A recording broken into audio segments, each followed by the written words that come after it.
The elevator doors opened and closed again and again, but no one stepped out.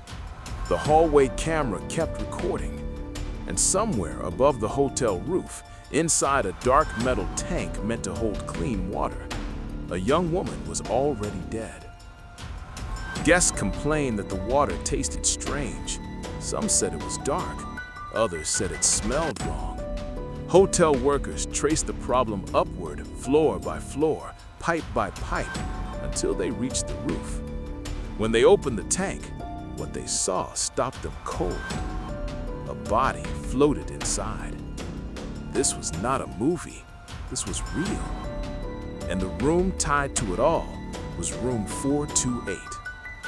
What happened to the woman who checked into that room and never checked out is still one of the most disturbing unsolved deaths in American history. But before anyone knew her name, before the world watched the footage frame by frame, there was one final moment caught on camera that made no sense at all. She stood alone in the elevator, pressing buttons that did nothing. She stepped out, then rushed back in. She waved her arms as if someone was standing just out of view.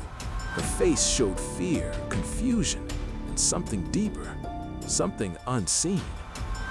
Then the video ended, and the mystery began. What no one knew at that moment was that this elevator would become the last place she was ever seen alive. The question that still refuses to go away is simple and terrifying. Who or what was she reacting to? And how did she end up inside a sealed water tank on a locked rooftop? That answer does not start on the roof. It starts days earlier, inside room 428. The woman was Elisa Lam, a 21-year-old student from Canada. She came to Chicago alone, hoping for a short break and a new experience. She loved writing, photography, and sharing her thoughts online. Friends described her as gentle and curious. Her family expected her to call every day. At first, she did. Then the calls stopped. Hotel staff later said Elisa's behavior was strange, but not violent. She asked to change rooms. She left notes that did not always make sense. Other guests complained that she was acting oddly in shared spaces. No one believed she was in danger. No one thought she would die. The hotel itself had a long history. It was old, worn, and carried stories that made workers uneasy. Doors stuck, elevators failed, cameras glitched. Staff whispered that certain rooms felt colder than others. Room 428 was one of them. Elisa stayed there alone. Security footage from the night she disappeared shows her entering the elevator near her floor. The video looks broken, almost slowed, like time itself is dragging. She presses many buttons. The doors do not close. She steps out, hides to the side, then leans back in. Her hands move in strange patterns. Her head turns quickly. She seems to be talking to someone the camera cannot see. There is no sound. There is no other person on the video. Police later said the video may have been altered before release, but they never explained why. That silence only made people more afraid. Days passed. Elisa's parents flew in. Missing person flyers covered the lobby. Police searched the hotel floor by floor, including the roof. They found nothing. No broken locks, no alarms triggered, no sign she had ever been there. Then the water complaints came. What followed shocked even seasoned investigators.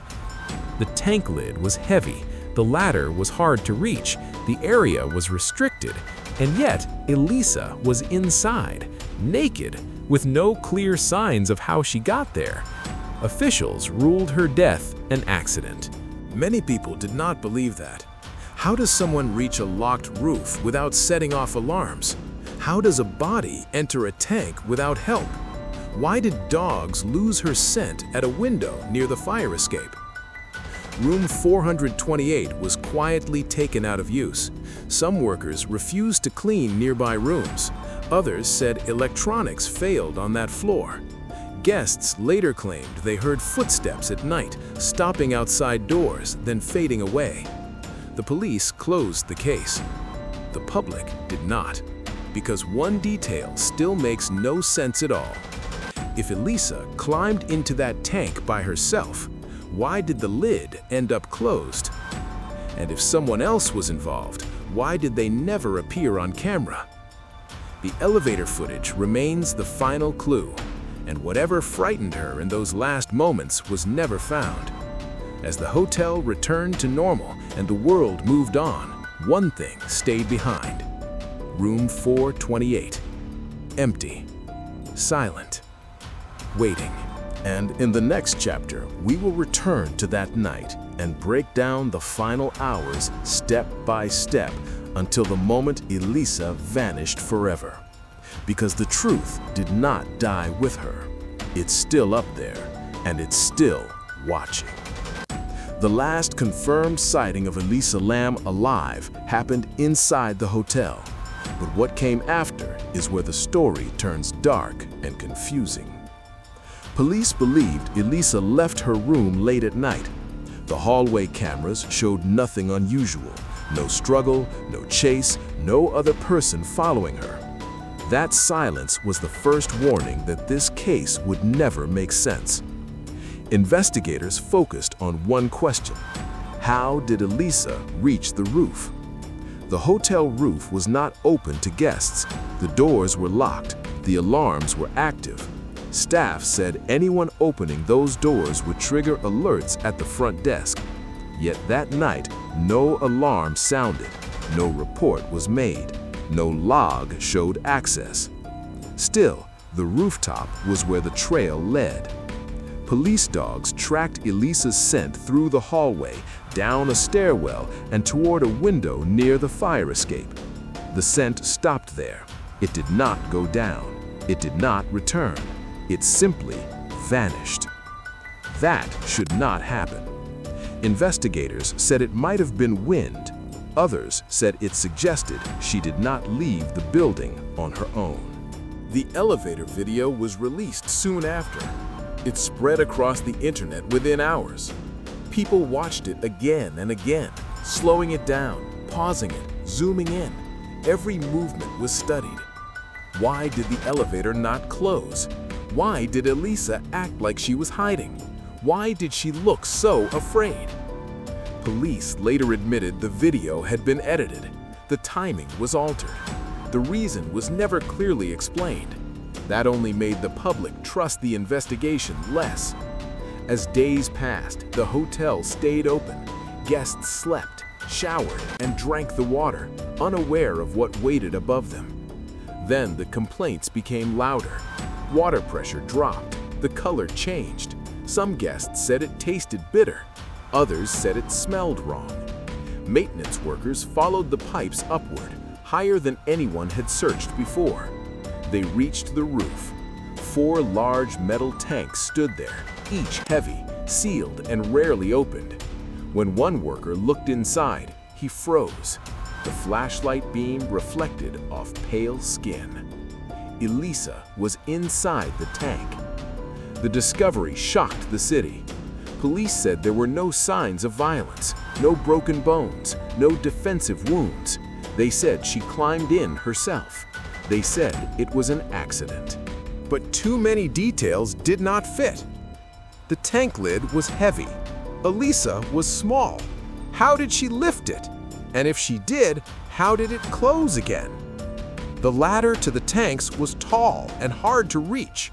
The roof doors were locked. No footprints were found. No fingerprints were recovered. The autopsy raised more questions than answers.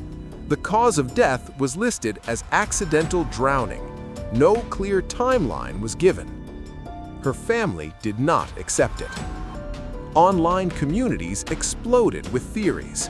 Some blamed the hotel. Some blamed unseen people. Others pointed to mental health struggles. But even those explanations could not answer the biggest question. how did every security system fail at once? Hotel staff later admitted that certain cameras often malfunctioned. Some areas were not covered at all. Records were incomplete. Logs were missing.